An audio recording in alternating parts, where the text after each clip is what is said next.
Thank you for joining us. I'm Emily Pritchard. A 10-year-old girl is among 3 people found dead inside a downtown West loft building. She is one of 3 children killed over this violent weekend in the city of St. Louis. Tonight, the calls for change are getting louder. News 4's Alexis Zotos is live at police headquarters. Emily, by our count, 6 people have died this weekend in the city of St. Louis. 15 others have been shot. It has been a violent weekend, a busy weekend for investigators here at the St. Louis Police Department. And police are telling us all of these investigations are active and ongoing.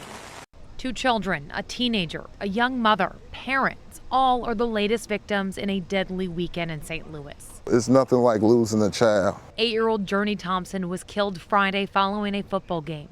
21-year-old Janice Crawford was shot on Interstate 70. 15-year-old Antonio Cox was found dead on the streets of South St. Louis.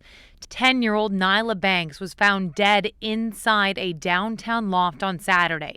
Family members say her mother, Antoinette Banks, and father, Gene Watson, were also among the 3 killed. He was friendly.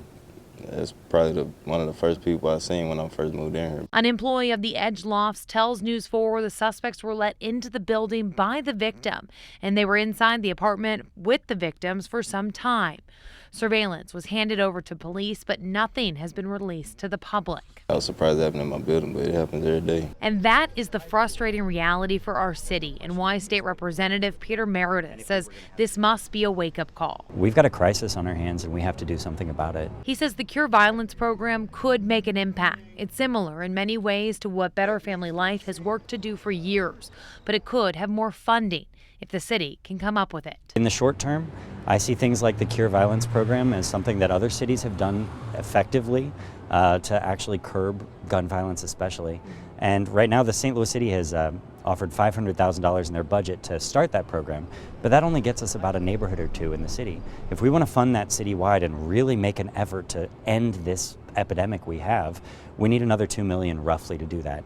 That's something the state could come up with. I think that's the sort of emergency that warrants a special session, and it's something that we could do right now. I did reach out to the governor's office today to find out if that could be on the table, if that funding could come from the state level.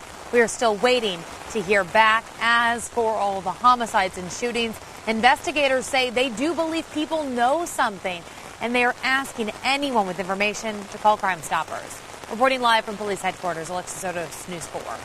No question, something needs to be done, and a tip could definitely help. Alexis, thank you.